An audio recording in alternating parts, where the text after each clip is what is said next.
Okay, pop exercise 1 kita semalam.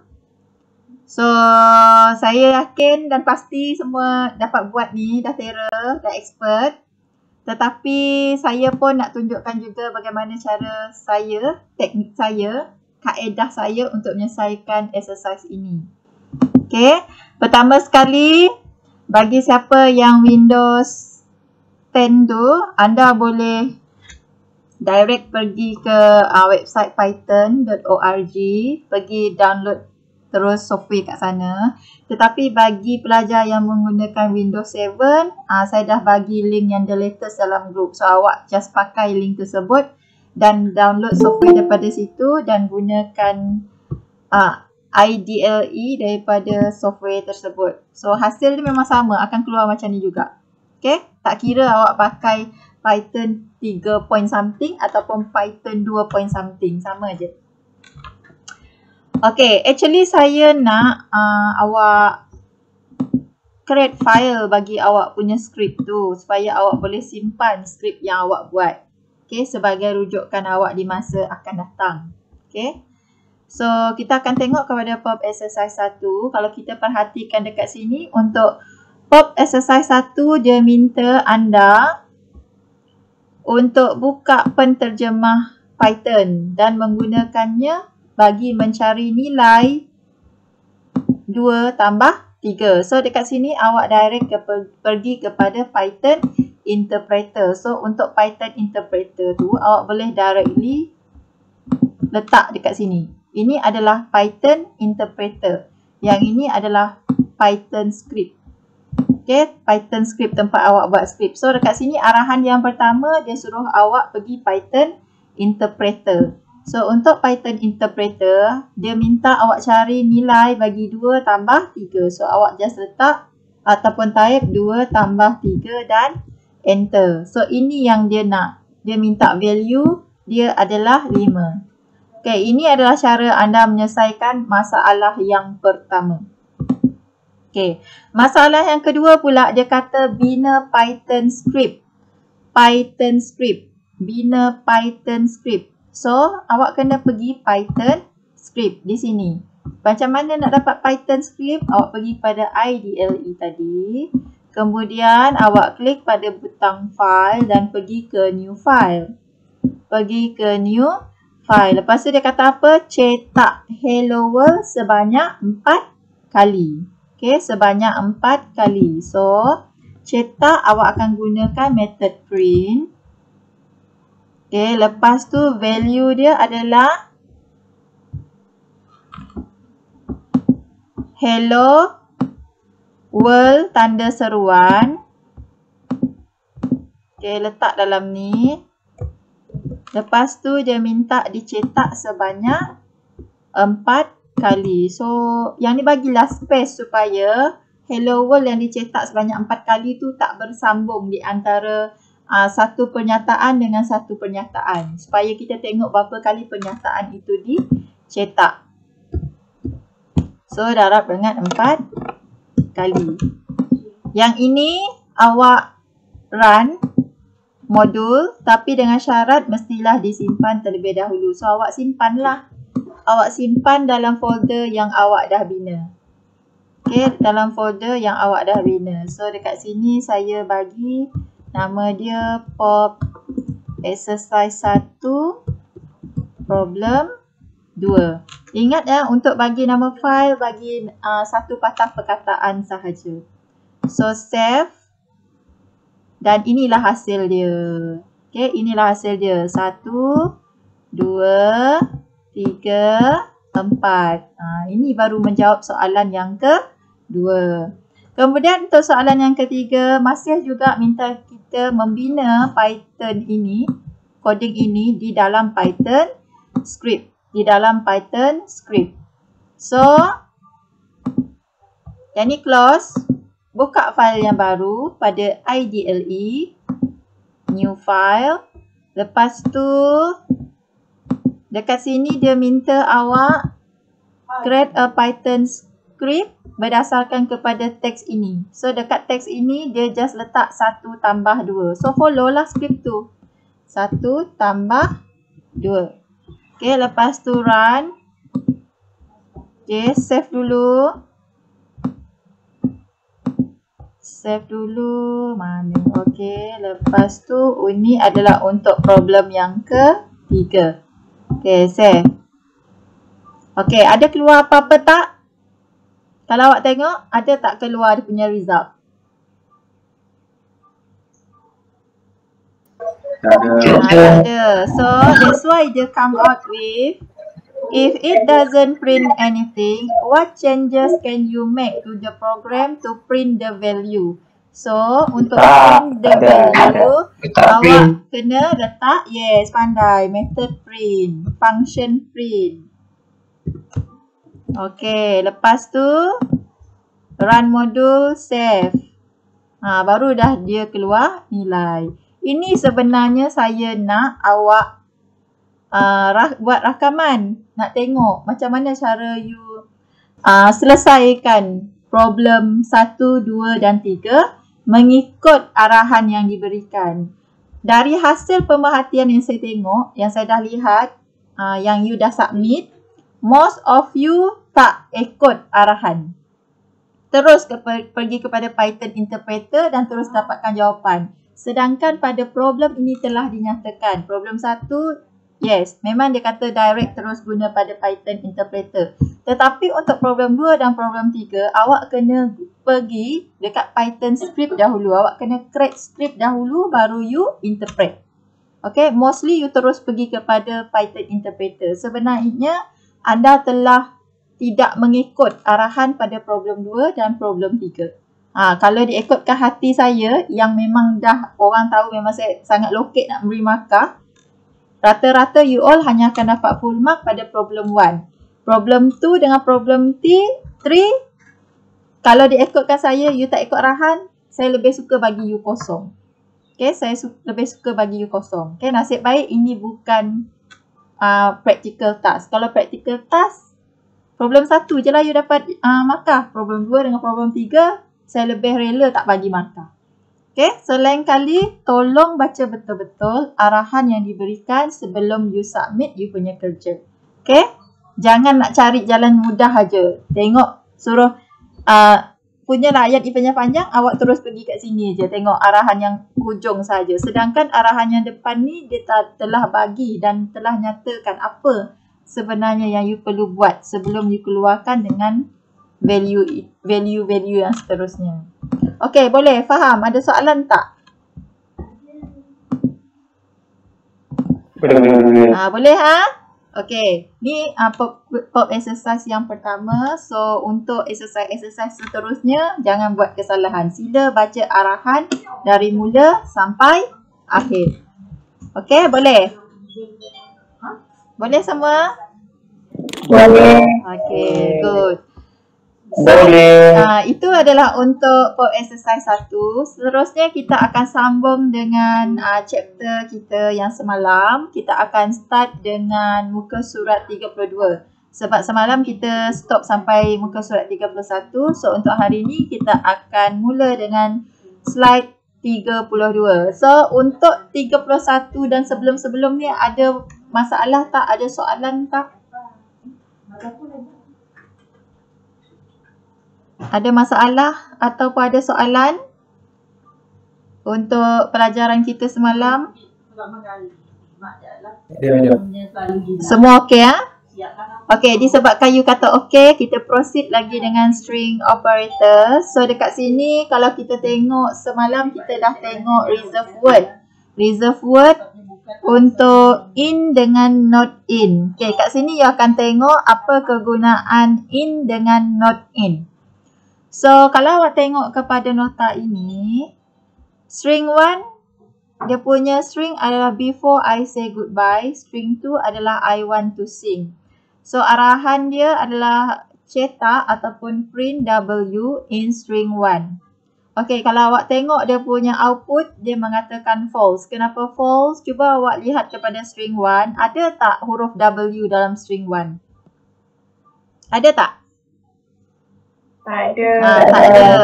So, bila tiada, maka dia akan keluarkan dengan result sebagai false. Maksudnya tak jumpa pun huruf W dalam string 1. Kemudian dekat sini pula dia suruh cari string karakter B. Okey, aksara B di dalam string 1. So sekarang ni awak lihat pada string 1, ada tak huruf B dalam string 1? Ada. Ada. So bila ada, dia akan keluarkan dengan pernyataan true. Okay.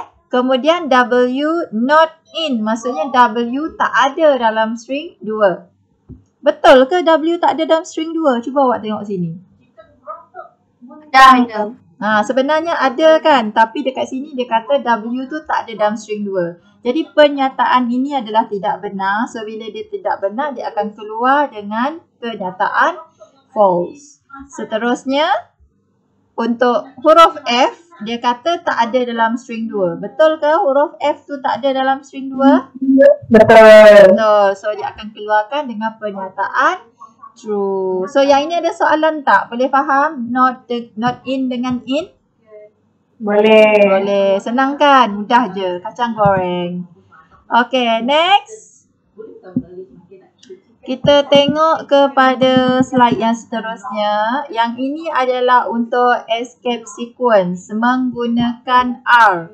Escape sequence menggunakan R. Yang ini dia prevent sebarang karakter. Okay, untuk jadi karakter. Macam mana nak cakap? Okay, contohlah kita tengok contoh terus kat sini. So, untuk yang pertama, print string 1 plus dalam string tu, dalam double quote tu ada backslash T, backslash T. Okay, backslash T tu maksud dia adalah tab, TAB. Kalau dekat keyboard awak, dia ada TAB kan? So, bila you nak buat indent, you just tekan pada keyboard tab. So, untuk program, dalam Python program, simbol backslash T tu adalah untuk tab. So, dekat sini dia ada 2 kali tab, maka dia akan tab sebanyak 2 kali. That's why you tengok, before I say goodbye, dia ada berapa kali indent dekat sini. Kalau kat sini ada 2 kalilah, dia tab. Jadi, I want to sing tu akan berada dalam jarak yang agak jauh antara before I say goodbye dengan I want to sing. Okay, kalau awak tengok backslash T ni, kalau awak ada belajar Java lah, backslash T pun dalam Java adalah merupakan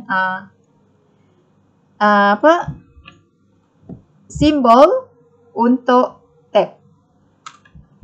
Okay, seterusnya dekat sini, dekat atas ni kalau awak tengok kat sini tak ada R, dekat bawah ni ada R sebelum masuk ke simbol backslash T. Tetapi apa hasil yang dia display? Dia tak hasilkan pun fungsi backslash T tu, tab tu. Dia tak hasilkan sebab dia prevent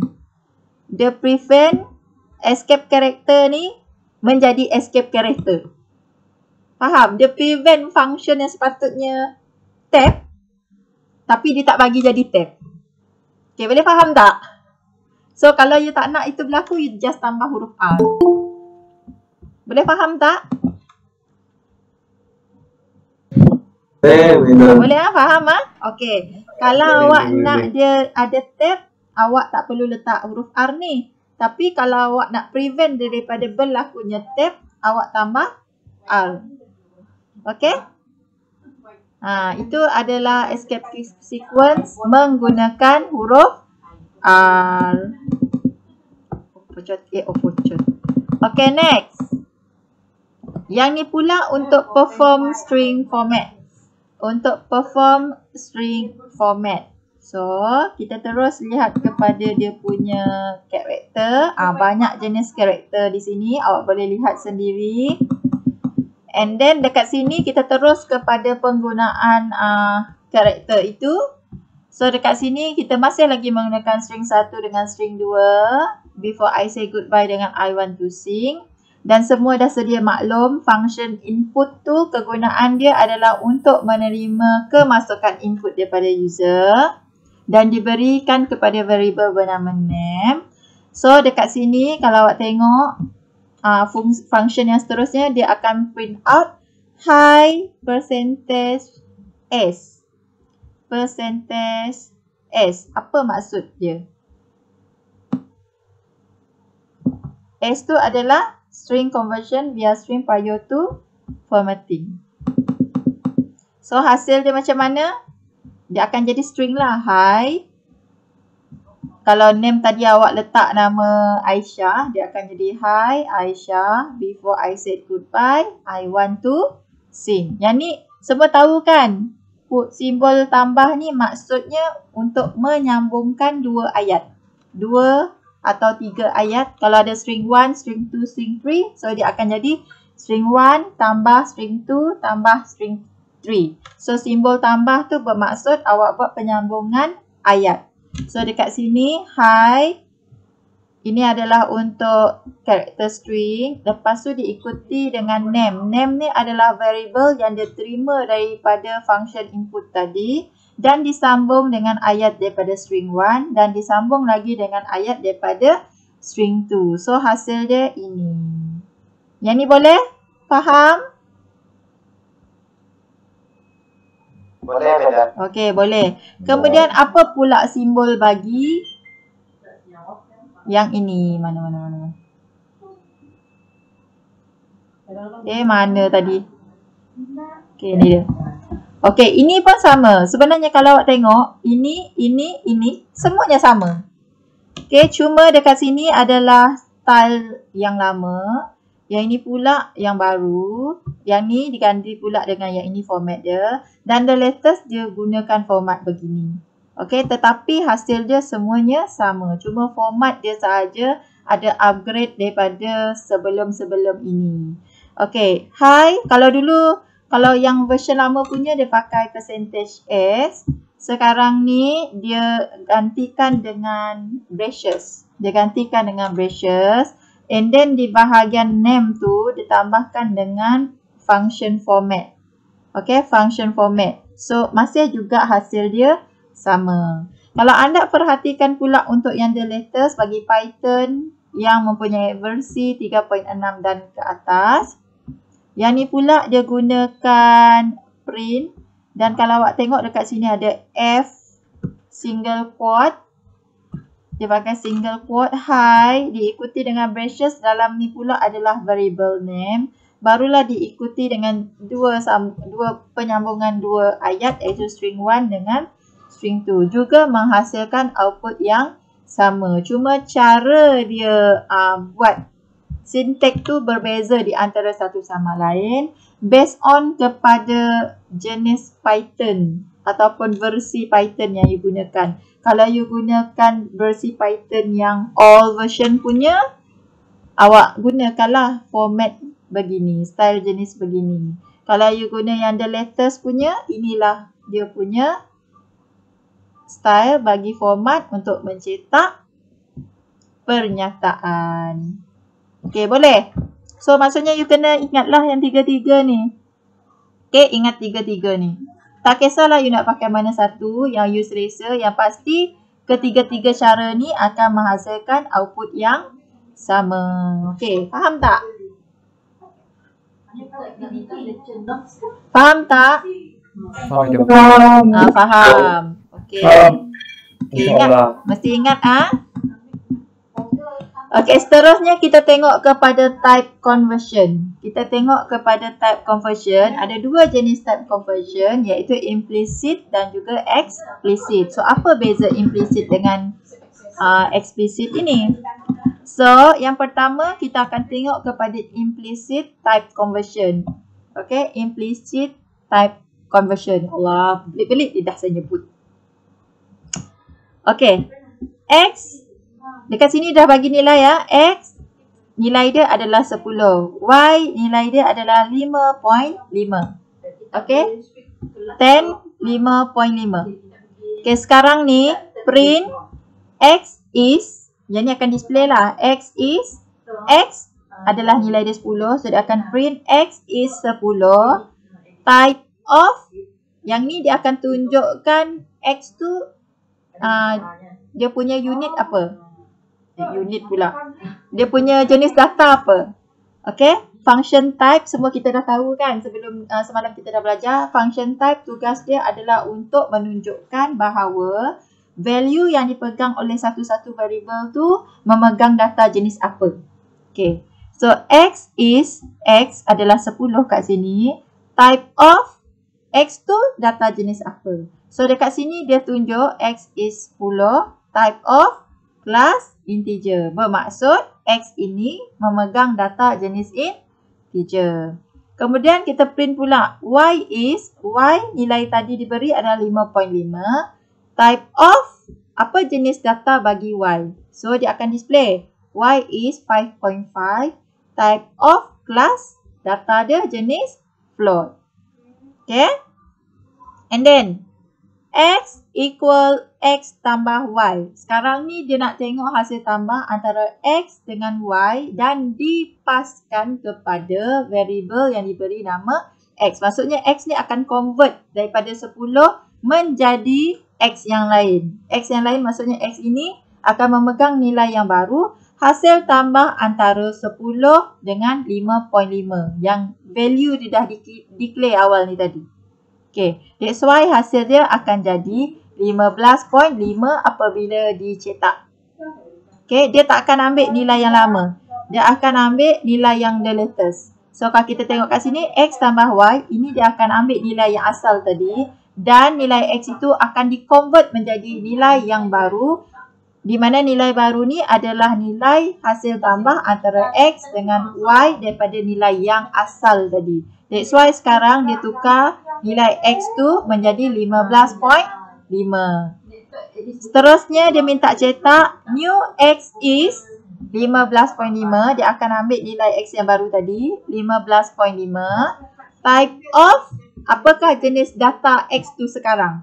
Tadi jenis data X tu adalah integer. So sekarang ni bila dia pegang nilai yang baru, data dia berubah menjadi data jenis float.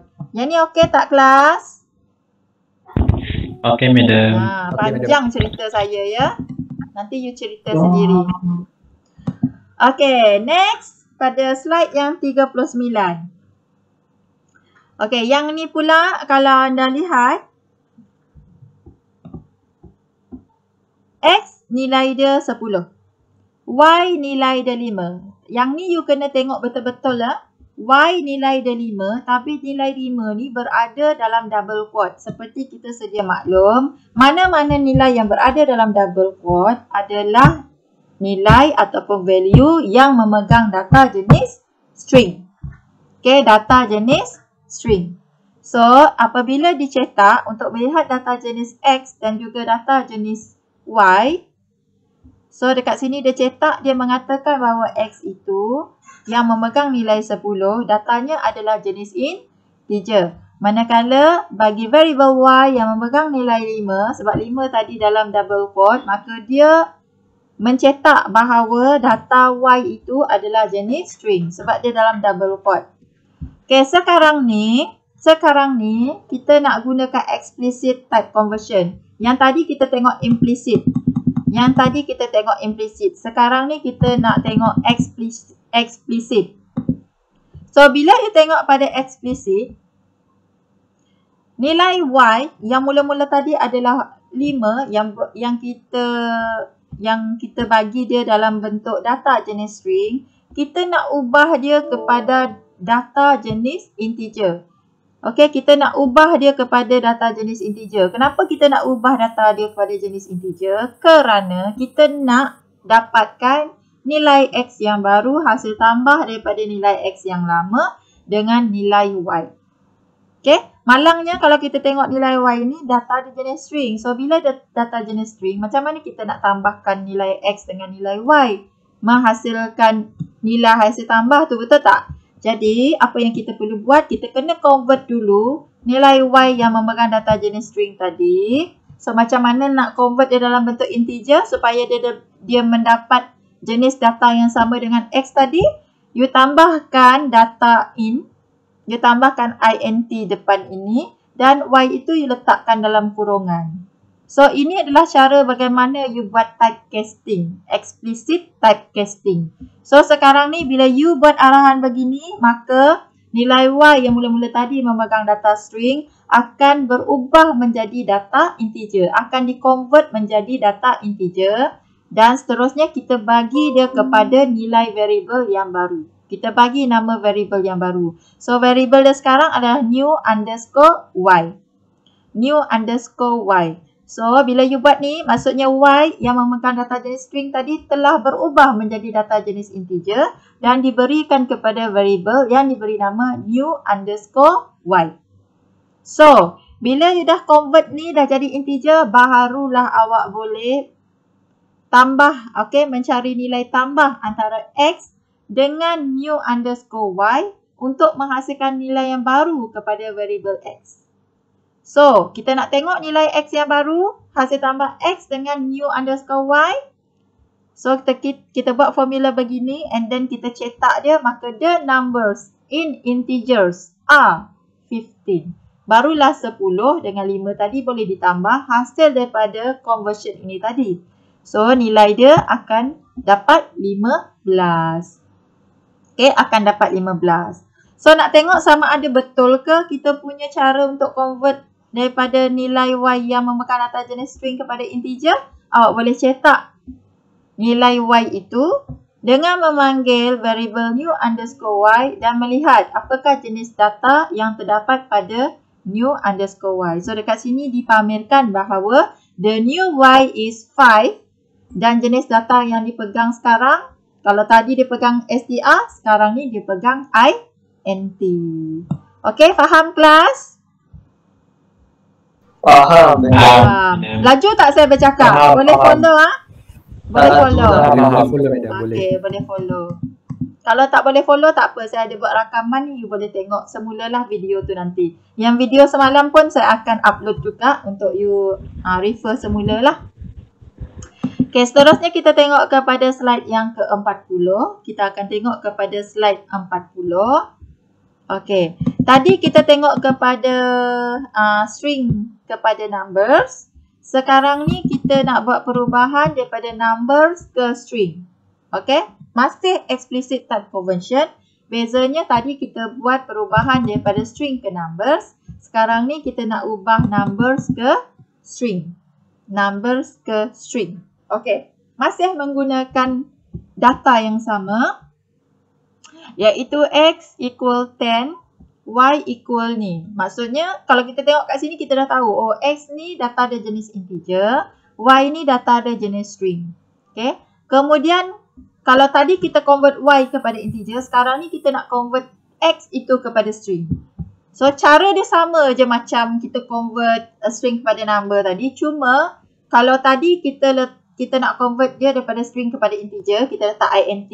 Kali ni kita nak tukar integer kepada string, daripada int awak tukar kepada str.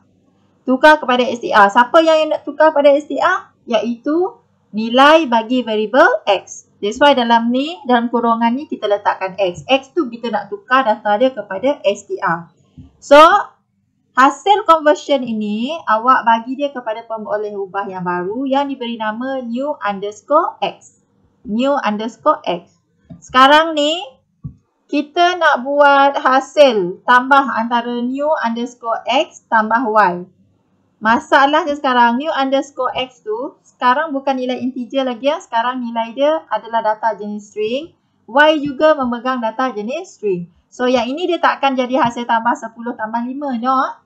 Kalau kita lihat balik kepada slide kita sebelumnya, apabila string 1 dengan string 2, di antara mereka kita letakkan simbol tambah, bermaksud berlaku penyatuan antara dua pernyataan. Okay, ini juga sama. So, new underscore X, sekarang ni dia pegang nilai 10. So, Y masih pegang nilai 5. Tapi dua-dua dalam bentuk string. Jadi, apa yang dia akan display adalah 105. Bukan tambah, tapi penyambungan antara dua ayat menggunakan simbol tambah. Okay, so hasil dia adalah 105. So, sekarang ni dia akan tunjuk new underscore X sekarang dia pegang data jenis apa. Kalau kita tengok kepada X yang asal tadi, dia pegang data jenis int. Sekarang ni bila kita dah buat conversion, dia akan berubah menjadi data jenis string. Okey, yang ni pula macam mana? Boleh? Boleh. Boleh. kacang goreng kan? Tak susah. Okey. Goreng habis. Okey, Goreng. apa dia? Apa dia? Goreng habis. Ya, goreng habis. Jangan bagi sampai hangus sedang-sedang masak. Okey. Seterusnya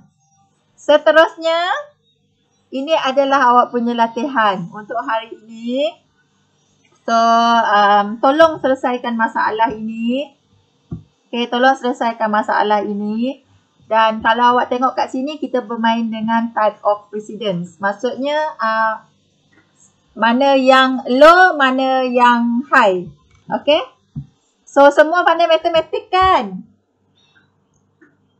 Semua pandai matematik kan? Jangan bagi tahu tidak. Kalau tidak, you takkan sampai ke sini. Mesti lulus matematik semua kan? Mesti dah lulus. So, please tolong cari find the value of x. Dekat sini ada dia punya soalan untuk latihan ni. Dia minta you cari nilai bagi x. So, awak gunakanlah maklumat yang diberikan dan cari nilai bagi x. Boleh semua? X ada satu je medium. Yelah, x ada satu. Tapi untuk dapatkan nilai x tu, awak kena gunakan nilai-nilai yang sedia ada. Faham. Okey, faham. Okey, nak dapatkan nilai x, awak kena guna semua maklumat yang diberikan di sini. Okey, so Guna Python ke tu? apa dia? Guna Python tak payah. Guna Python lah. Suka hati aja. Apalah kerti kita belajar. Aduh, Adam ni kan. Dah,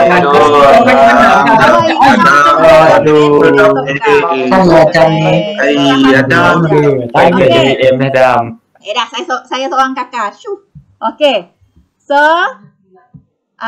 saya tak nak you direct pergi kepada Python Interpreter.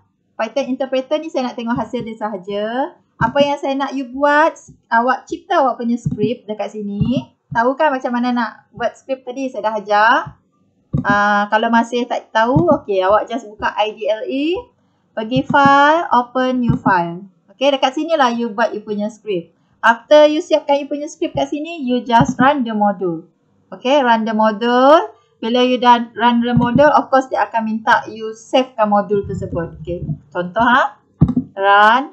Of course dia akan minta you savekan modul itu, skrip tersebut, dan awak simpan dah di mana, di dalam folder yang mudah you untuk cari. Okay, pastikan nama file tu you letak dalam satu patah perkataan sahaja. Okay, yang sesuai dengan you punya exercise. Okay, then barulah you dapat tengok hasil daripada skrip awak tu. Dia akan interpret dekat sini. Okay, boleh semua? Boleh. Okay. Macam biasa. Tunggu dulu. Saya kakak dulu. Yes. Saya tak nak terus submit jawapan skrip. Saya tak nak. Saya nak you buat video yang menunjukkan memang you sendiri yang buat dari awal sampai akhir. Okay. Boleh? Boleh. Nak kena ada suara ke? Lagi bagus ada suara. Sebenarnya lagi bagus ada suara sebab saya nak tengok sejauh mana you faham. Okay? Sejauh mana you faham. Kalau melainkan you bisuk, tak ada masalah. Masalahnya ada yang okay you suara kat situ. Sedar kan? Okey, bahasa sound Cik Madam. Whatever lah, yang penting saya tahu you faham. Okay? So, saya akan open satu platform dekat Sidos untuk you submit. Saya akan open bermula jam 12. Akhir gila 12. Pukul 11.30 dan saya akan tutup pada pukul 5 petang ini. Okay? Okay. Tak susah. Extend. Apa tak? Good. Saya tak nak extend lah. Mun saya madah pukul 5 petang berakhir 5 petang. Mun akhir saya sibuk ngecek dah. Mun akhir hantar saya sibuk ngecek. Okay, kita mesti you mesti follow saya punya rule. Boleh? Boleh. So, itu saja untuk hari ini. Kita tamat dengan chapter 1. Kita tamat dengan chapter 1. So kalau ada apa-apa masalah boleh tanya dalam grup. Tanya dalam grup, tak perlu personal saya. Tanya terus dalam grup. Okay? Sebab kawan-kawan mana yang tahu dia boleh tolong jawab sekali lah. Tak semestinya saya seorang je yang pandai kan. Ada juga kawan-kawan awak yang lain pandai dalam kelas. Okay? So boleh tanya dalam grup. Nanti kawan-kawan tolong jawab. Ataupun saya pun boleh tolong jawab dalam grup. Biar semua orang tengok soalan awak dan boleh dapat jawapan daripada soalan yang awak kemukakan. So kalau tak ada apa-apa soalan, setakat ni je kelas kita untuk hari ni. Best of luck untuk exercise ini. Jangan lupa submit dalam platform Sikdos dan yang akan ditutup pada pukul 5 petang ini. Okay? Boleh? Boleh. Itu saja untuk hari ini. Thank you very much. Okay. Thank you, Meda. Okay, bye-bye. Thank you, Madam. Assalamualaikum. Bye-bye. Have a nice Habis dah. Dah, sila. Terima kasih.